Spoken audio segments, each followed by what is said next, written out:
This is Killer Innovations, a show about ideas, creativity, and how you can innovate. Welcome to the Innovator's Garage, where you learn to create your next game-changing killer innovation. Hey, thanks for coming back and joining us here at Killer Innovations. I know you have a choice for a lot of podcasts that you can listen to, and I greatly appreciate that you've chosen to spend this time with me today. What I'm going to talk about today is a particular, I don't know what you want to call it, a characteristic, a skill that I've noticed in my research looking at highly creative people. Some of the smartest, most creative people I know and met spend an allocated amount of time doing nothing but thinking. For example, Einstein. Now, he was known as a daydreamer. I just finished this phenomenal biography on Einstein, and it was a real eye-opener, and that's what kind of got me thinking about the topic for today's show. Now, his work was based primarily on thought experiments. Now, what do I mean by thought experiments? These were experiments that Einstein ran, completely carried out in his imagination. It wasn't sketching, it wasn't in the laboratory, it was literally just sitting there and running through the experiment in his head. Now, in Einstein's case, he wondered specifically what would happen if he were able to ride a train moving at the speed of light and then looking at a light wave out the window. What would he see?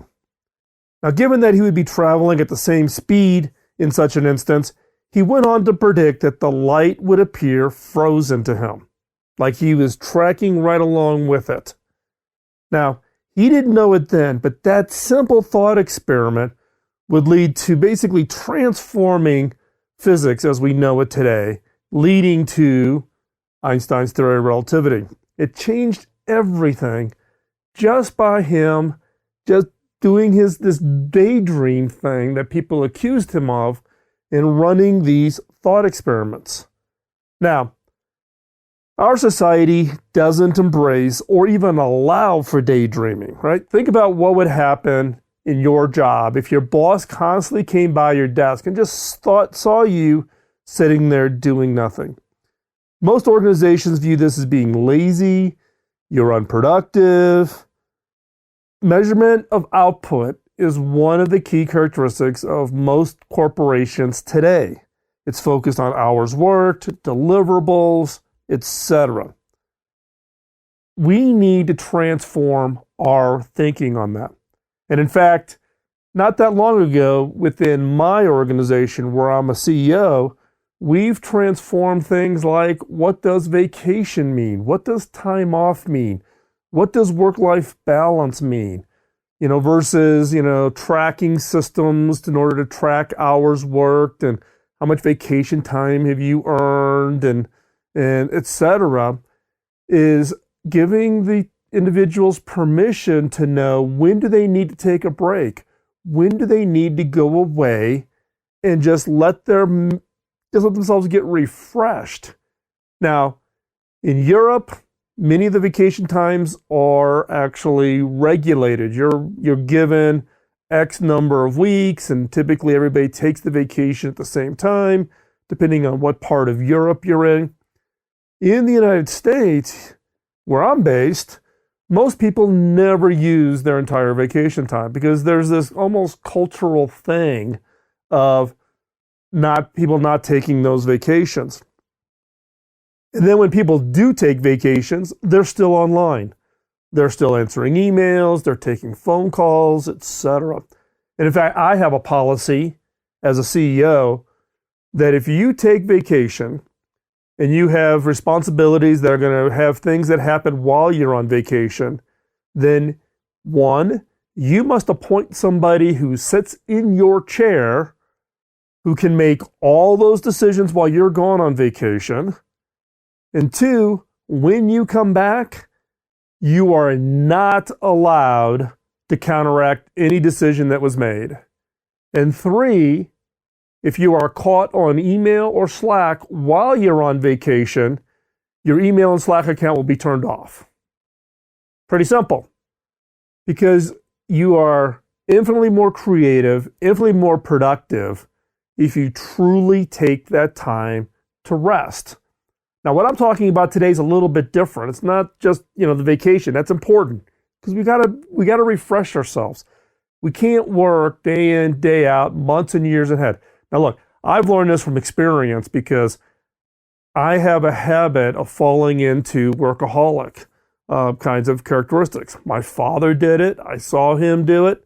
I fall into it. I fell into it early part of my career, and it didn't turn out well, right? I sacrificed a lot. My family sacrificed a lot. If I were to rewind it, I probably would do things a little bit differently, or maybe even a lot differently. As the saying goes, nobody ever says on their tombstone that they wish they had worked more. So how do we work smarter? Well, this concept of daydreaming, taking the time as part of a regular scheduled kind of activity through the week and just not doing anything, just daydreaming, just thinking.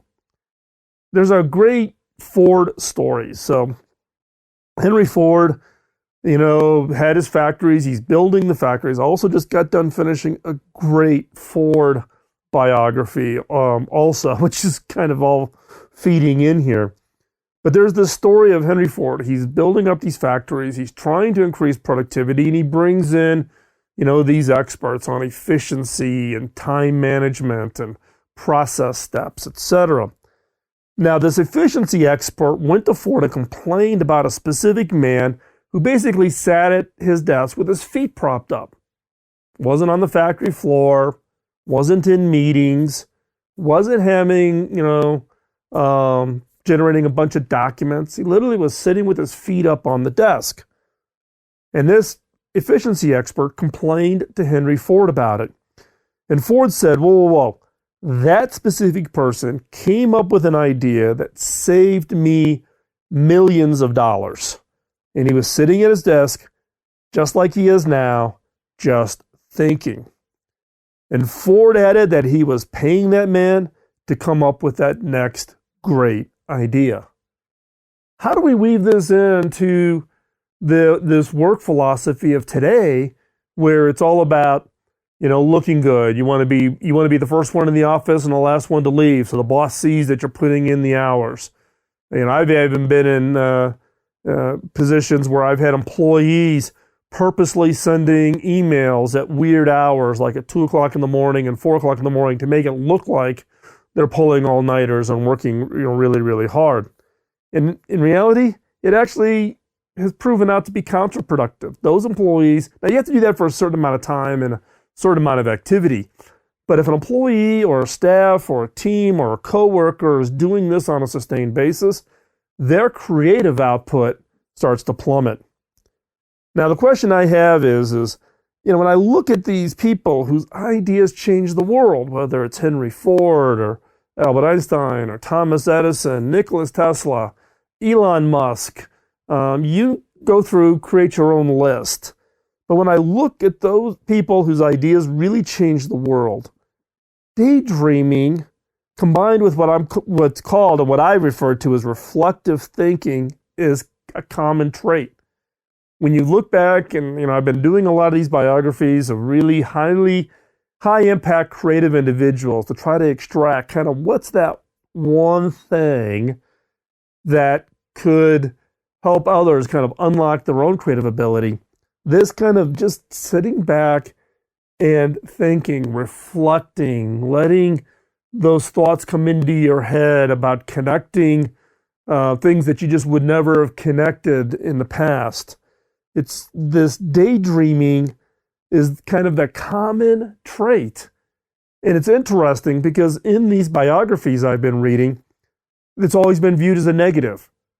Einstein was viewed as the scattered brain professor at Princeton, shuffling around the campus, not even recognizing coworkers as he walked to his offices because he was deep in thought. People taking long vacations and being gone for 2 months to the lake or up in the mountains. And then people saying, well, they're just, sloughing, they're lazy, they're not being productive. My question is this just a coincidence? If not, can we harness it? Can we learn something here where can we harness it and have positive impact even in our own creative ability? And that's the question we are going to dive into in today's show. Is daydreaming some form of a tool or ability that if we could harness it, could it have a radical change on our creative output? So stay right there. We're going to be right back after this quick commercial break and continue our conversation around daydreaming, reflective thinking, and its impact on your creativity.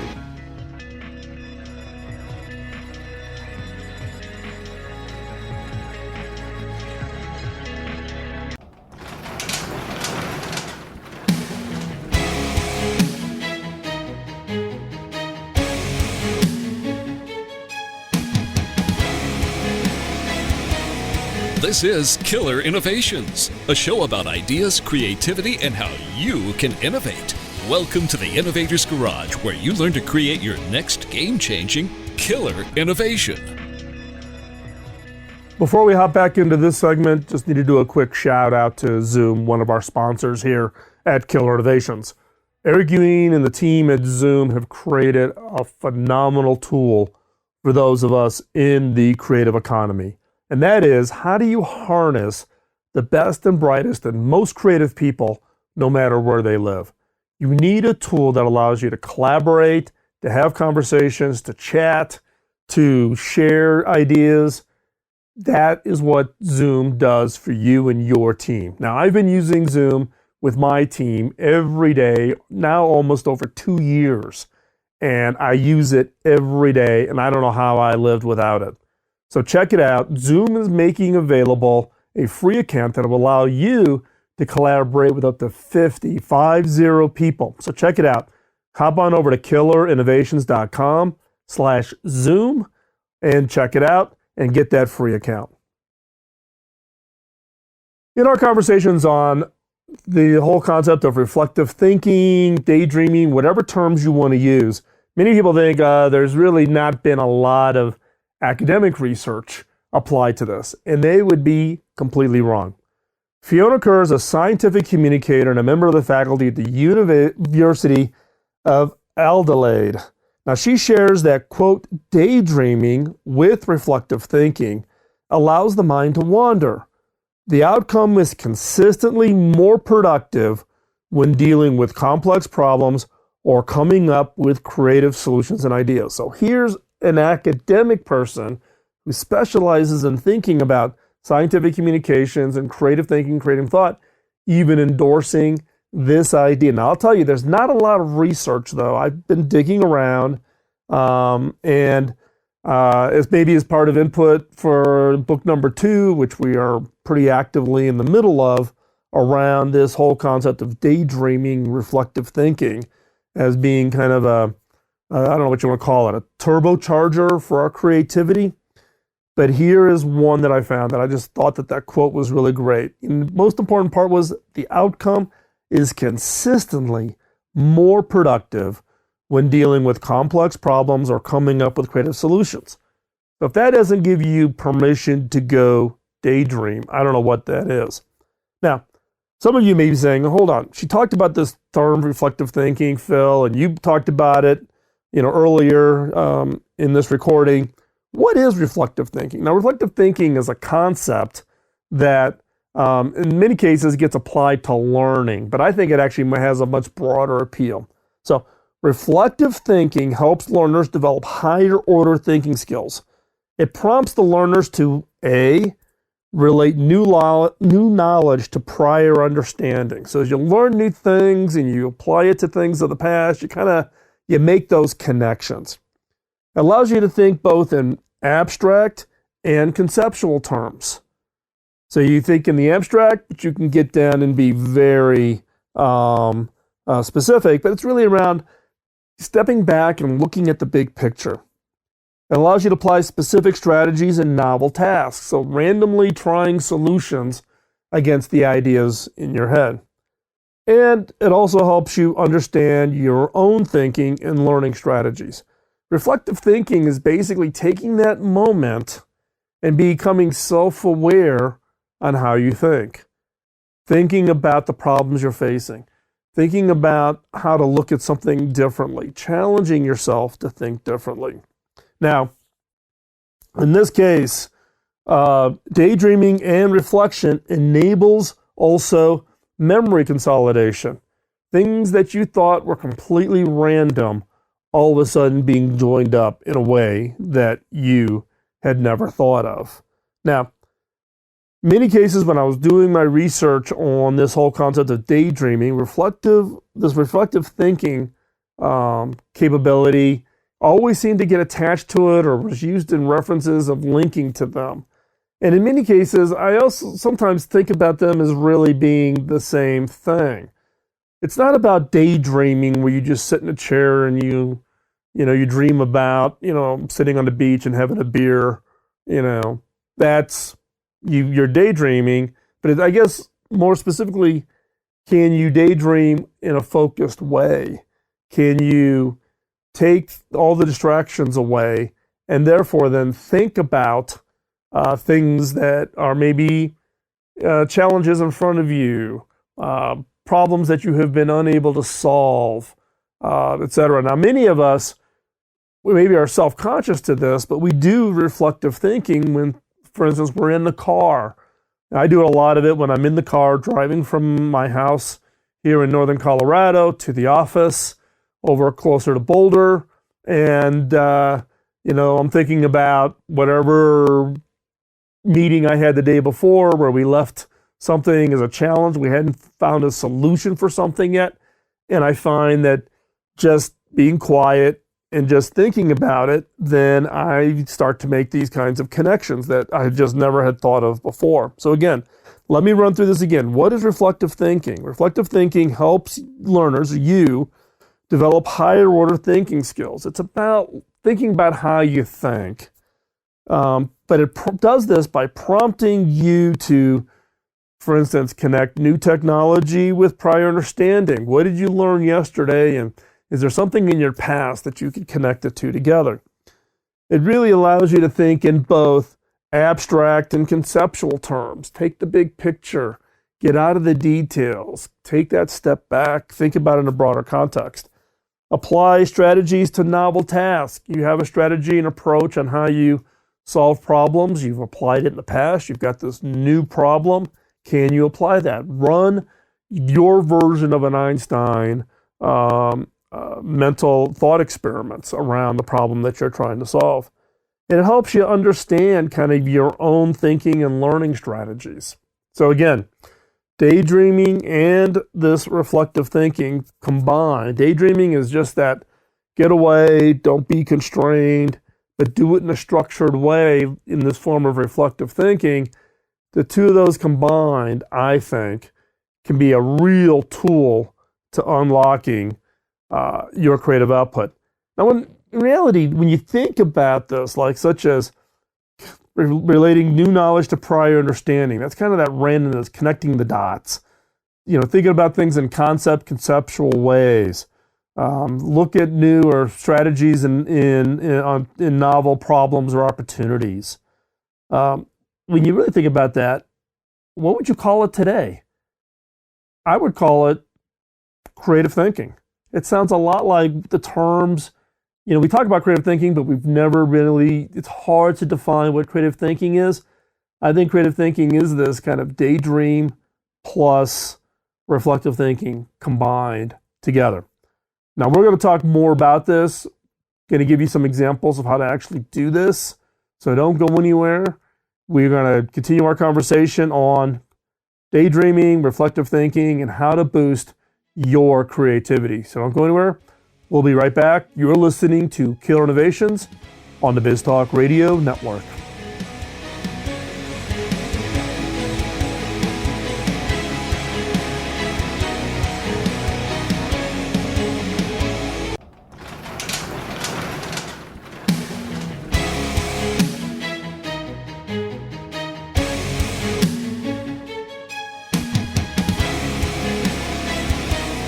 This is Killer Innovations, a show about ideas, creativity, and how you can innovate. Welcome to the Innovator's Garage, where you learn to create your next game-changing killer innovation. Before we hop back in the show, I need to do a quick shout out to one of our sponsors, HP. HP became a sponsor for Killer Innovations 3 months ago, and their support has been phenomenal. They've also been supplying us with some new equipment that allows us to produce this show and update it and be able to do things like the Facebook live stream and improve the overall quality of the production. Now, for those of you who've been longtime listeners of the show, you know that I've been funding the entire show for the last 13 years out of my pocket. The funding that we get from our sponsors allows us to allocate more of our money to the nonprofit charities that we support. That includes hackingautism.org and Pioneer Education Africa. And you can go check out those. So any profits left over, anything left over from the sponsorships that I get, then goes to the charities. So check that out. Check out the charities. If you feel so inclined, go ahead and donate. But I would also encourage you to go check out HP. Give them a big thank you for the support that allows us to produce the show that you're enjoying here today. Great gear, great equipment. I should know. I'm the former CTO at this organization. Great team over there, and check it out. You can also find out more about what they're doing with us over at killerinnovations.com/HP. And if you have any questions, always just drop me a note, and I'll be more than willing to answer you or connect you to the right people over there if you're interested. Now look, we all do it. We all daydream, right? We let our minds wander. Right? I bet you I was a professional daydreamer by the time I was in junior high. I always would prefer to pick the desk next to the window, not in the last row, because those tended to be the troublemakers, but the second to last row next to the window. That way I could just look out the window, let my mind wander, and daydream. Now, I'm sure we've all done it, and I'm sure for those of you who are creating new products or trying to solve problems, I'm sure you've had that moment. You're in the car, you're sitting, in the mountains, you're at the beach, you're at the lake, wherever, and you're not really engaged in a conversation. You're just thinking when all of a sudden that light bulb goes off and the solution to the problem or that idea for the new innovation all comes together. All the dots get connected. Past inspirations lead to some random connections that all of a sudden you come up with it. Now, the question I have, though, is would a more purposeful effort, more deliberate effort, yield a disproportionately greater reward?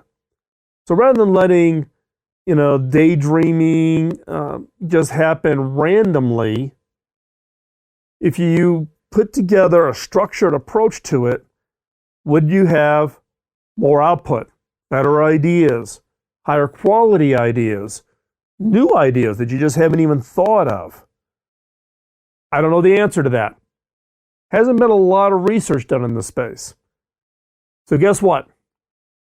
You and I are going to do an experiment. Now, I'm inviting you to be part of this experiment with me. Now, here's the experiment I'm going to run, and I invite you to be part of it, right? Don't be passive and just think that you're going to wait and, 2 months from now, I'm going to come back on through the show and tell you what the output was. You need to experience this yourself. So what is this? It's called the 2-hour exercise. The experiment that I'm going to run is set aside a specific time each week and just think for 2 hours. Set aside 2 hours. No distraction, no computer, no phone, no music, no talking. 2 hours every week. No distractions. That means no computer. Don't get tempted to check Facebook. No phone. Not looking for the little screen to light up and you're going to go over and see if you got a thumbs up on a post you just did. No music. No talking. In my case, I will be using my Moleskine to record thoughts and ideas. So it's pen to paper. Not going to use Evernote, which I've talked about in the past as one of my big tools for collecting ideas. Going to bring out a Moleskine with a pen, and I'm just going to log the ideas and thoughts that come to me. So how do you get started? I mean, it's daunting. I mean, it's hard just to sit still for 10 minutes. But this is going to require to sit still for 2 hours. And as I talked about before, my hypothesis is it's not just about sitting down and just letting the mind totally wander.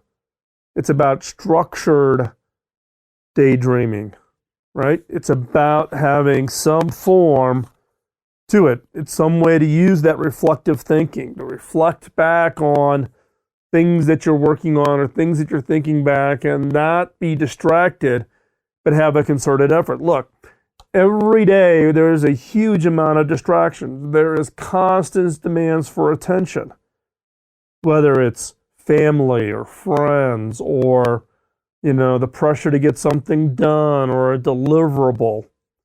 So this is an experiment.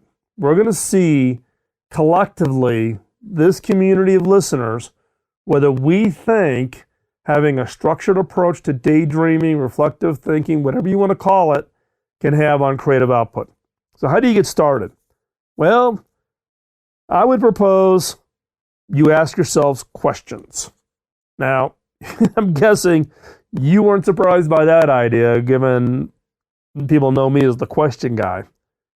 Now, you can use any questions you can use questions from the Killer Question Card Deck, and if you don't have that, hop on over to innovation.tools. You can purchase one over there. It's 48 questions. You randomly pick one, you can answer them. Now, here are some sample questions, and I'll post these over at over in the show notes over at innovations.com. They came from an author, Zat Rainey, over at Medium, which is kind of not the exact questions. I reworded them a little bit because I didn't really get all excited about the specific questions they posted, but they were kind of the inspiration. First one, do I have the right priorities and do I apply them? Think about how you're prioritizing your time. Just sit back and think, okay, where is the prioritization of work and family? Where's the prioritization of, friends and fitness and other things? If you've been a long time listener, I'm a believer of what's called the 5 F's, and you can go search that if you're interested. Is my work-life balance working? Right? It isn't just about the ideas, it's also about how to improve yourself, right? So daydreaming and reflective thinking is really about also learning about yourself. What idea do I have that I'm not pursuing? What is it you're working on, or that an idea that you had that you're not pursuing? Something that's really, and just by the fact of bringing that idea to your mind while you're daydreaming will all of a sudden spark other ideas around that idea or things that you could do. For instance, what small step could I take that would have a major impact on that idea? I had this idea, haven't done anything with it, Then ask your that next question is, what small step could I take to have a major impact on that idea? Another question, where do you want to be in 1 year with your idea or with your life? Where do you want to be in a year? Because as soon as you ask yourself that kind of a question, then you're starting to come up with ideas about, well, if I want to get there, if I want to found my own company, I want to go raise $5 million for this idea, if I want to do, take a year off with my family and go travel the world, by asking the question and not being distracted and just thinking about it, I'm going to guess that's going to generate ideas. It's going to be ideas to the question you ask yourself because now you're thinking about it. Simply by prompting yourself to think about it, that will spark the ideas. So we're going to do this experiment. We're going to do it for 60 days, 2 months. 30 days is what you need to get it into a habit. We're going to do this for 60 days, 2 hours a week. That's all you need. Log it, and we're going to see how this experiment works. So are you with me? Don't be chicken. Come on, you can be part of this. Let's find out, what is this role of daydreaming and reflective thinking on creative output? So when I come back, I'm going to give you a little more specifics on the experiment and how you can participate.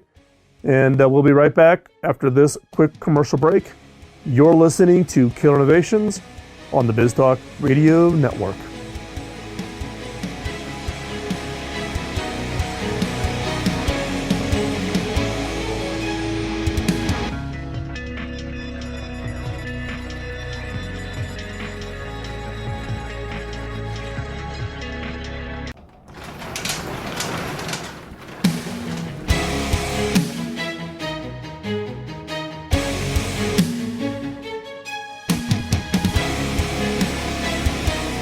This is Killer Innovations, a show about ideas, creativity, and how you can innovate.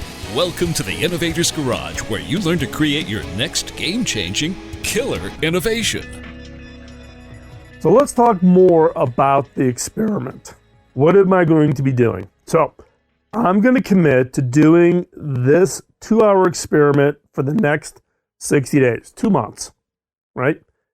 30 days is roughly what you have to do to turn something into a habit, right? Get up, walk every day, run every day for 30 days, you start building it into a habit. We're going to do this for 60 days. It's 2 hours a week. Not a lot of time, right? Look, if you were going to do, 30 minutes of walking, that's 2 days, or 4 days of walking if you did 30 minutes a day, right? Now, in some future show, I'm going to report back how it went for me. And did the hypothesis prove itself out? Now, remember, the hypothesis is a concerted effort, setting aside time, doing it regularly, and having kind of daydreaming, or more accurately, structured daydreaming or reflective thinking in the process. Does it transform creative output? Right? There's not been a lot of research in this. There's been some, not a lot. So we're going to try to prove if this hypothesis is true. And so again, would purposeful effort of daydreaming, reflective thinking yield this disproportionately greater reward of better ideas? Now, if you're part of the community, I'll set up a Slack channel where we can share how it's going for each of us. And we'll use that Slack channel as a way to support and encourage each other. If you are not part of the community, you should think about joining.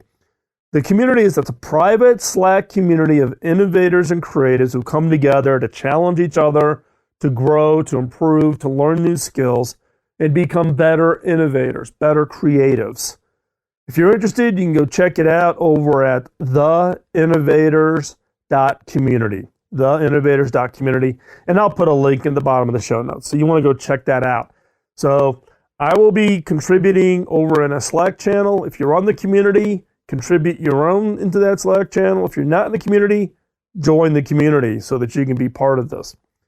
Now, I'll post the sample questions that I shared with you before, but you can come up and get your own questions wherever you think, or develop your own questions, but I'll put them over in the show notes over at killerinnovations.com. And I would, again, encourage you to become part of the Innovators community. That's where I hang out every day. People in the community know that they can reach me, talk to me, chat with me, do casual conversations. And in fact, I just posted in the community today, I'm going to be in New York here on September 26th, and I'll be in Washington, D.C. on September 26th and September 29th, and I'll be hosting a breakfast. So if you are in the community, that information is posted over in the events channel in the community. If you're not, stay tuned. Once people in the community kind of gets first shot, then others, if we have slots available, we'll open that up. And if you happen to be in the area and want to come grab breakfast and meet other innovators, that would be great. So again, 2-month experiment. We're going to either prove or disprove this hypothesis. We're going to learn it together, so be part of this. And we'll see what the outcome is. No bias. Let's see. Does using reflective thinking, using other skills, just daydreaming, do we increase our creative output. So thanks for hanging out with me today. Now, I know you have a choice of podcasts to listen to, and the fact that you chose this one means a lot to me. And it keeps me motivated to keep putting these shows together. Feedback from you, it's emails from you, it's people making comments when we run into each other out and about, saying that they appreciate the podcast. That's what motivates me. Now, could I ask one favor? Just as this podcast is my way to pay it forward, and many of you have heard this story about how, why I started the show back in 2005. Can you help me pay it forward? Now, how can you help me pay it forward? By telling others about the show. Maybe posting a link to the show on your social media, helping others discover the show. If you know somebody who would benefit from the show but is not familiar with podcasting or how to listen to it over on the iHeartRadio app, check that out and help them get it, right? We are now, to make it even easier, we are now on iHeartRadio. So you can find it over on the iHeartRadio app. Just search for the show. It's there. You can download it and you can listen to that. Okay? So thanks. Thanks for considering helping me out. Spread the word of the show.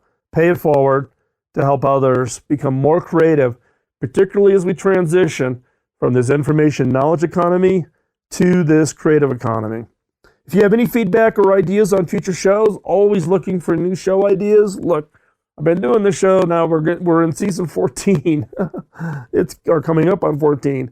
It's been a lot of years, a lot of show content. So if there's a particular topic you want me to go deeper on, or you want to share something that you're going through, send them my way. The best way to get a hold of me is just drop me an email over at phil@killerinnovations.com. That comes directly to me, does not get filtered. If you are part of the community, just direct message me through the Slack for the Innovators community. Have a great and creative week. I can't wait to hear your results from the 2-hour experiment. I can't wait to hear how it's going. I'm anticipating the first couple of weeks it's going to be like really hard because I can't think how I'm going to sit still for 2 hours. I just have too much energy, too many things going on. The CEO, family, 5 grandkids, lots going on. And how am I going to sit still for 2 hours? But I'm going to commit 2 hours a week. Let's do this experiment. So again, have a great creative week.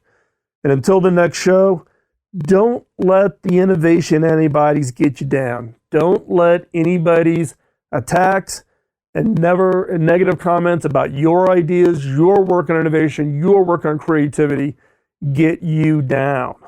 Right? We need innovators. We need solutions to really hard problems. And you are part of that solution. So get out and change the world with that next great innovation. And we'll talk to you next week. Thanks for joining us. You've been listening to Killer Innovations on the BizTalk Radio Network.